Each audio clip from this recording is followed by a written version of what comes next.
We're back with Sue Hunt from the Consumer Credit Council and Services of Atlanta and Rick Alembic. Now, Sue, Consumer Credit Council and Services does have some kind of special access, if we can call it that, to lenders that perhaps borrowers on their own would not have. Tell us about that. Yeah, one of the things that borrowers tell us when they call is how difficult it is for them to get in touch with their loan servicers.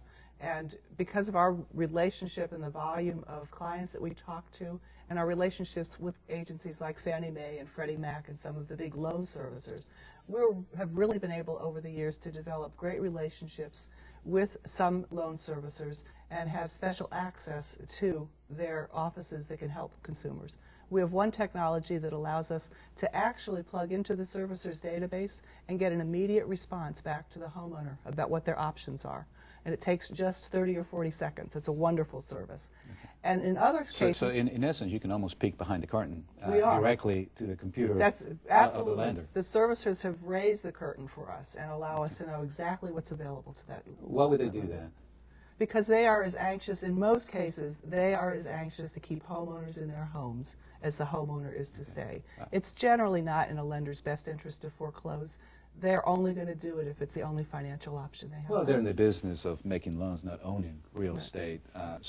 But finish telling us then. So how does that process work? I mean, once you tap into the system, what are you looking for? Well, we're basically comparing the budget that the homeowner's given us with the information that the servicer has, the requirements that the investor has for the property, what options are available, the technology, the computer looks at all of those things and compares them and gives us the option that's available. They might say a loan modification is what this homeowner is qualified for.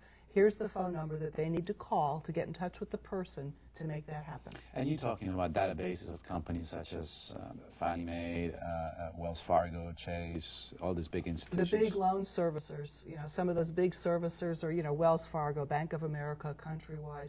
We really work with many, many of the loan servicers in all kinds of capacities. Yeah. Rick, I guess this would be an invaluable tool that you wish you had as a lawyer, because you know that nobody's giving you the runaround. You're looking at the actual numbers, the database. It would be helpful, and I think CCCS is more of a complement to our services. The problems I see is a lot of times, as I alluded to before, there are banks that have failed, there are loans that have been transferred back and forth through 5, 6, 7 different institutions, and a lot of times, I don't know how in your experience this works, but a lot of times the loan, nobody really knows who owns the loan, and I'm not sure to what extent CCCS comes across that issue, but in my work, we do come across that issue, and what we look for are sort of the chinks in the armor.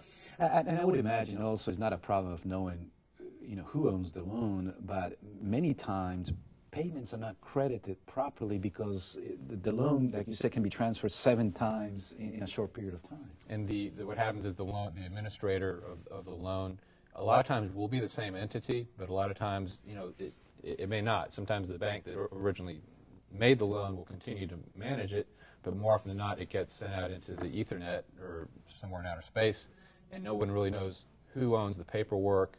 Was the loan transferred properly? Was it recorded properly? So in my business, I look for those types of issues to sort of challenge the lender's ability to foreclose or the lender's ability to leverage against the consumer. And that gave rise to a wrongful foreclosure claim. Exactly. That's some of the credit payments properly. Right. Those are some of the things we look for. Some of the problem loans that the lender just hasn't dotted its I's or crossed its T's on. That's where we sort of come in, where CCS cannot help out. Okay. Well, Sue, so let's say that you tapped into this database and you see that you can do some kind of workout, I guess. What kind of workout are we talking about? Are we talking about reducing interest rate, forbearance of interest? The most common change that we're seeing now is that many servicers are offering loan modifications. And basically what that means is that they are reducing the interest rate. Maybe they're extending the term of the loan. Instead of having it be a 30-year, they're doing a 35 or a 40-year. And we've even seen 50-year loans in some cases. And we're seeing a little bit of an increase in the situation where they're actually reducing the principal.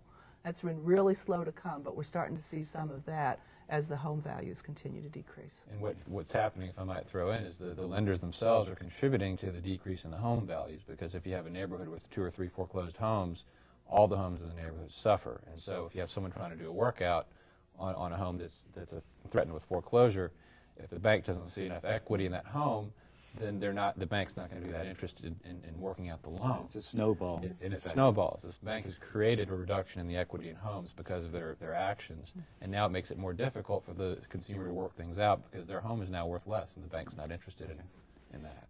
And Sue, we have a few minutes left in the show, but is there an 800 number that somebody can call if they're having problems right now? Well, they can call the Hope line if they're having trouble with their mortgage. That's 888-995-HOPE.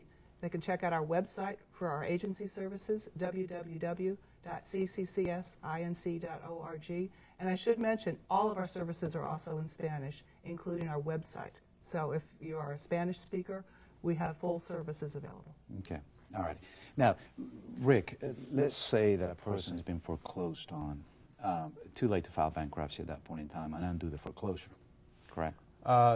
Technically, that's true, but it's not too late to file other types of legal actions to try to get it reversed. But it's got to be a specific situation that lends itself to that. Okay, but bankruptcy is not always a solution because all you're doing is delaying the problem for how long? Well, for some people, it could be the solution, and it depends, especially in a situation where someone's a candidate for what we call Chapter 13 bankruptcy, where they have a lot of unsecured debtors, like credit card companies. And if they can strip off that debt, the unsecured debt, which the code allows, and pay only their secured creditors, which would include the mortgage companies, then a Chapter 13 may be a fantastic resolution. All right. Well, so we try to identify those cases. Unfortunately, we've run out of time, and I know, Sue, that Consumer Credit Counseling offers other services, debt management programs, bankruptcy counseling, so they can check out that in your website. And I want to thank you, both of you, for being with us today, and hopefully you won't be as busy next year. So we'll be back next Sunday at 10 o'clock in the morning. Until then, y'all behave. La estación transmisora WPBA no tiene licencia para practicar leyes en el estado de Georgia. WPBA y los patrocinadores de este programa no son responsables por las opiniones expresadas ni la información proporcionada por los abogados en este programa. Este programa se ofrece como un servicio público. El objetivo de este programa es de informar y educar y no de proveer consejo legal. Si usted necesita consejo legal, favor de consultar a un abogado. Leyes Cotidianas les llega a ustedes gracias al generoso apoyo financiero de la Fundación de Justicia Civil del Estado de Georgia. Mundo Hispánico, el vocero de la comunidad hispana desde 1979.